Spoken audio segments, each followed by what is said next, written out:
নমস্কাৰ এই মুহূৰ্তত এটা ব্ৰেকিং নিউজ লৈ আহিছো অৱশেষত আৰক্ষীৰ জালত পৰিছে এছআই কেলেংকাৰীৰ অন্যতম অভিযুক্ত দিবন ডেকা নিখা পাটাছাৰকুছিত গ্ৰেপ্তাৰ কৰা হৈছে দিবন ডেকাক এই মুহূৰ্তৰ এটা ব্ৰেকিং নিউজ অৱশেষত আৰক্ষীৰ জালত পৰিছে দিবন ডেকা আৰু নিখা পাটাছাৰকুছিত গ্ৰেপ্তাৰ কৰা হৈছে দিবন ডেকাক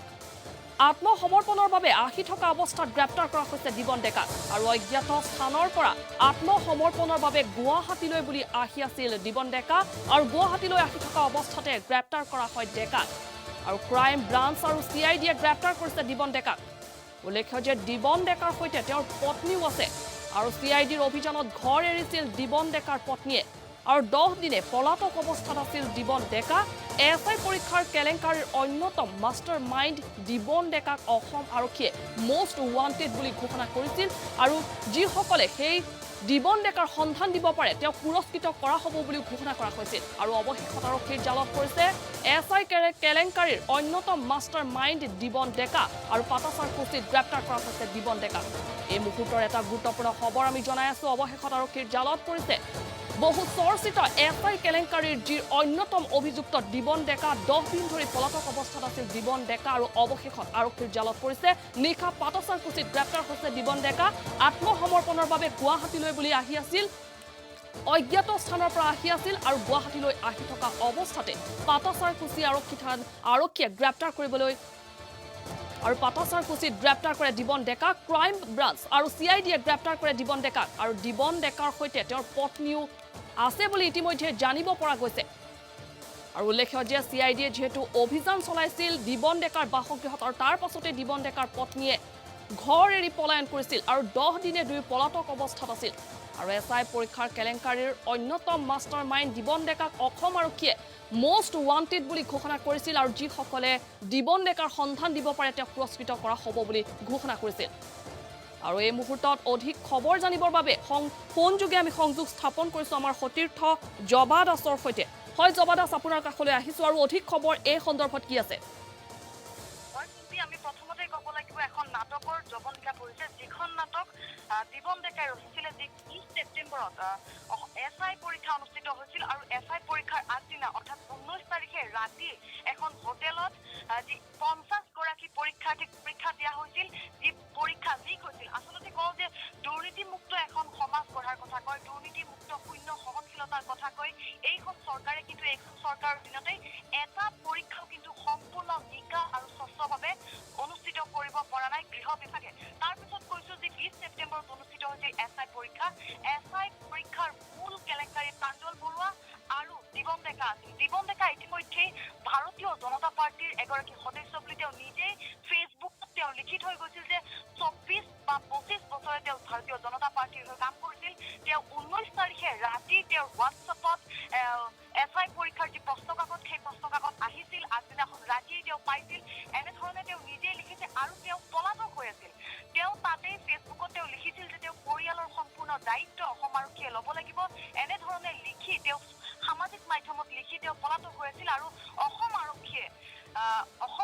এখন নাটক বুলি কৈছো এই মুহূৰ্তত কিয়নো অসম আৰক্ষীয়ে 1 লাখ টকাৰ ঘোষণা কৰিছিল যিজনে দিবন ডেকাৰ সম্পূৰ্ণ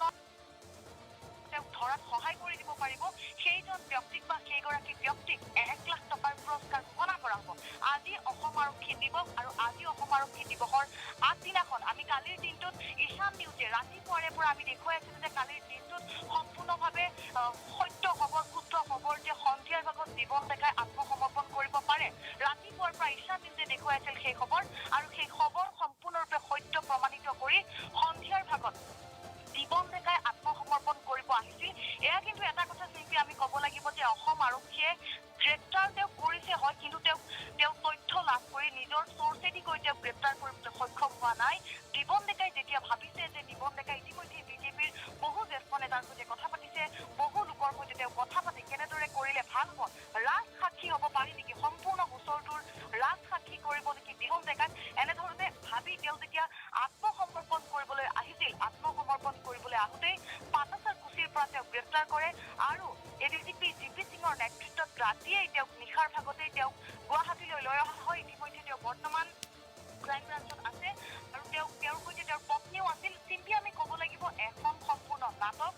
দোষী সাব্যস্ততে দিবন ডেকা আৰু প্ৰাঞ্জল বৰুৱাই এছআই পৰীক্ষাৰ প্ৰশ্নকাকত ফাদিল কৰিছিল তাৰ লগতে ইতিমধ্যে আমি ক'ব লাগিব বহুগৰাকী ব্যক্তি কেৱল দিবন ডেকা বা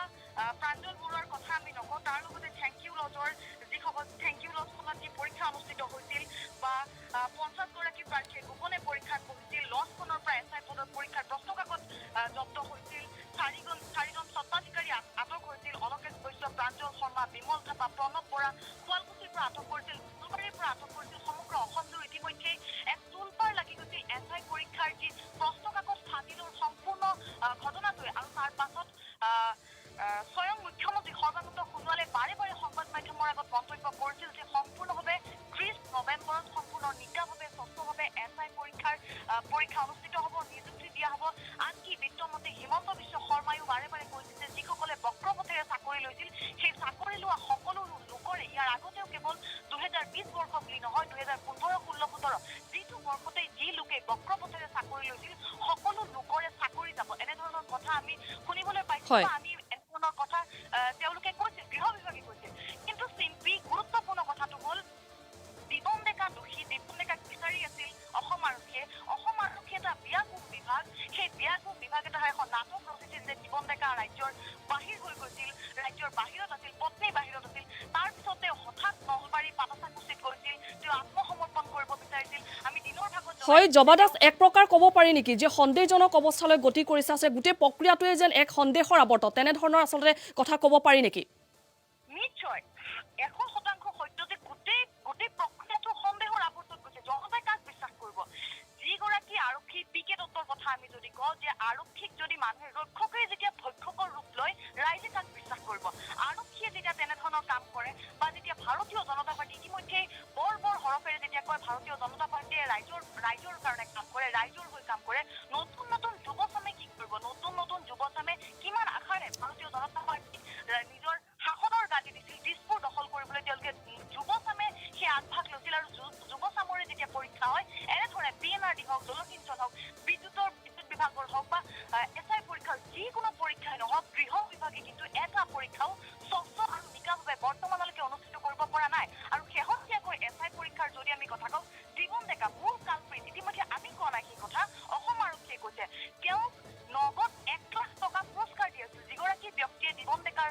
খবৰ দিবলৈ পাৰিব তেওঁক 1 লাখ টকাৰ পুৰস্কাৰ দি আছিল আচলতে ভেকু ঘটনা নেকি কিয়নো যদিহে তেওঁলোকে ধৰি আনিলে হয় তেওঁলোকে গ্ৰেপ্তাৰ কৰিলে হয় আগতীয়াকে তেতিয়া আমাৰ ক'বলগীয়া একো নাছিল তেওঁ যেতিয়া নিজে আত্মসমৰ্পণ কৰিবলৈ আহিছে তেতিয়া এখন নাটক ৰচনা কৰি আধা মাহৰ পৰাই পাতাচাকুচিৰ পৰাই তেওঁ গ্ৰেপ্তাৰ কৰিছে আৰু নিশাৰ ভাগত সম্পূৰ্ণ যদি দিনৰ ভাগত হয় তেতিয়া সংবাদ মাধ্যমে খবৰ পাব দিনৰ ভাগত হ'লে খবৰটোৱে বেছি গুৰুত্ব লাভ কৰিব সেইবাবে নিশাৰ ভাগত ৰাতি 2 বজাত ৰাতি 1 বজাত নিশাৰ ভাগত তেওঁ আহিছে আত্মসমৰ্পণ কৰিবলৈ নিশাৰ ভাগত তেওঁ গুৱাহাটীলৈ লৈ অনাইছে নিশাই লৈ অনাইছে গুৱাহাটীলৈ আৰু তাৰপিছত বৰ্তমান তেওঁক ৰখা হৈছে ক্ৰাইম ব্ৰাঞ্চত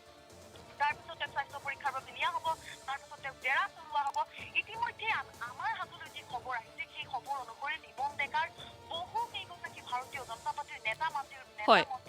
হয় জবাদাস আটাইতকৈ লক্ষণীয় দিকটো হৈছে যেহেতু শাসনাধিষ্ঠিত চৰকাৰৰ সৈতে অতি ঘনিষ্ঠতা আছে দিবন ডেকা বিজেপিৰ সৈতে জড়িত এজন নেতা গতিকে আটাইতকৈ লক্ষণীয় দিক হ'ব যে তেওঁৰ ওপৰত কেনেধৰণৰ ব্যৱস্থা গ্ৰহণ কৰে আৰু নিজে ফেচবুক পোষ্টযোগে দিবন ডেকাই স্বীকাৰোক্তি প্ৰদান কৰিছিল যদিহে মই দোষী সাব্যস্ত হওঁ তেনেহ'লে মোক ফাঁচীৰ দৰে শাস্তি দিয়ক এনেধৰণৰ কিন্তু মন্তব্য কৰিছিল দিবন ডেকাই হয় জবাদাস নিশ্চয় যে তেওঁ 25টা বছৰে ভাৰতীয় জনতা পাৰ্টিৰ হৈ কাম কৰিছিল ইতিমধ্যে কালি পৰহিৰ দিনটোত আমি স্বাস্থ্যমন্ত্ৰীগৰাকীক লগ পাইছিলো হিমন্ত বিশ্ব শৰ্মাই ডক্টৰ হিমন্ত বিশ্ব শৰ্মাই মন্তব্য কৰিছিল যে তেওঁ 25টা বছৰে দিবন ডেকা নামৰ মানুহৰ তেওঁ নাম শুনা নাই কিন্তু যিগৰাকী ব্যক্তিয়ে ফেচবুক পোষ্টযোগে 25টা বছৰে তেওঁ 2010-11 বৰ্ষত তেওঁ নিৰ্বাচন খেলিছিল আমাৰ হাতত সেই তথ্যও আছে ভাৰতীয় জনতা পাৰ্টিৰ এগৰাকী এক্টিভ মেম্বাৰ আছিল বহুকেইটা তেওঁ সদস্য জড়িত হৈছিল 2010-15 চনৰ পৰাই তেওঁ ভাৰতীয় জনতা পাৰ্টিৰ হৈ এগৰাকী সদস্যৰূপে কাম কৰি আছিল তেওঁ বহু তেওঁ নেতা মন্ত্ৰীৰ সৈতে তেওঁৰ যোগাযোগ আছিল আমাৰ হাতত সেই খবৰো আহিছে আৰু তাৰ পাছত ভাৰতীয় জনতা পাৰ্টিৰ এগৰাকী সদস্যক ইতিমধ্যে এটা কথা অনুমান কৰিব পাৰি চিম্পি যে দিবন ডেকাক ৰাজসাক্ষী কৰা হ'ব ৰাজসাক্ষী কৰি তেওঁ দুখ কৰিছে সেই দুখৰ পৰা তেওঁ বহু পৰিমাণে হয়তো যিহেতু তেওঁ ভাৰতীয় জনতা পাৰ্টিৰ এগৰাকী সদস্য সেইবাবে তেওঁ বহুতৰ লগতে তেওঁৰ হাত আছে বুলি আমি ক'ব পাৰোঁ বহুতৰ লগতে হাত আছে বাবে হয়তো তেওঁ এই আইনৰ সুৰুঙাৰে সাৰি যাব সেইবাবে জনতাৰ চকু এতিয়া নিৰীক্ষণ হ'ব বিভাগৰ ওপৰত যে তেওঁলোকে কেনেদৰে দোষী সাব্যস্ত হলে তেওঁলোকে কেনেদৰে শাস্তি দিয়ে সেই বিষয়ে কিন্তু অসমৰ যুৱচামে বা যিসকল অসমৰ জনতা সেই অসমৰ জনতাই কিন্তু সৰ্বাত্মক সোণোৱাল চৰকাৰৰ মুখলৈ বৰ আশাৰে চাই ৰব কিয় বাৰে বাৰে কয় যে যি নিজৰ মানুহেও যদি দুৰ্নীতি কৰে শূন্য সহনশীলতাৰ কথা কয় দুৰ্নীতি নিৰ্মূলৰ কথা কয় নিজৰ ঘৰৰ মানুহে যেতিয়া তেনেকুৱা কাম কৰে সেই ঘৰৰ মানুহক কেনেদৰে শাস্তি দিয়ে সেয়া কিন্তু পৰৱৰ্তী সময়ত লক্ষণীয় হ'ব আৰু অসমৰ ৰাইজে সেই কথা সোণোৱালৰ মুখলৈ বৰ আশাৰে চাই ৰব হয় নিশ্চয়কৈ এই মুহূৰ্তত আপোনাক ধন্যবাদ জ্ঞাপন কৰিছো জবা দাস আৰু এয়া আছিল ফোন লাইন যোগে আমি জবা দাসৰ সৈতে সংযুক্ত হৈছিলোঁ আৰু যেহেতু বৰ্তমানে আৰক্ষীয়ে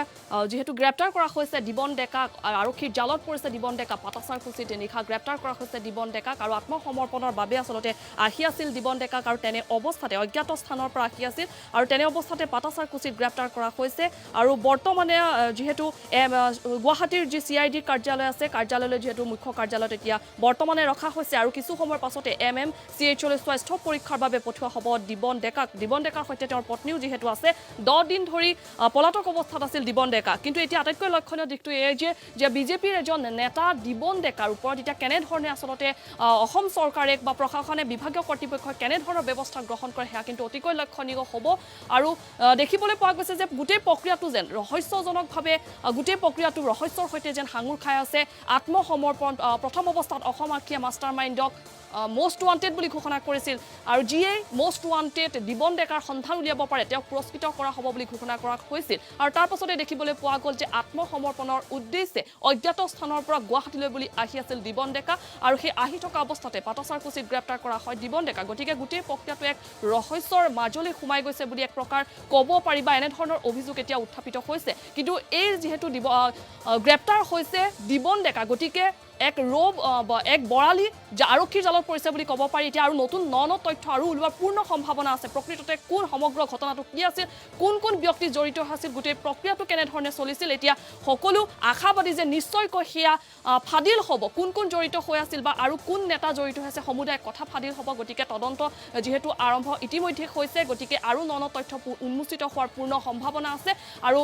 ৰাজ্য চৰকাৰে কেনেধৰণৰ কিন্তু ব্যৱস্থা গ্ৰহণ কৰে সেয়া অতিকৈ লক্ষণীয় হ'ব পৰৱৰ্তী সময়ত এনেধৰণেৰে আমি দিবন ডেকাই হওক বা SI কেলেংকাৰীৰ যি খবৰ সেয়া আমি নিউজৰ দৰ্শকসকলক জনাই যাম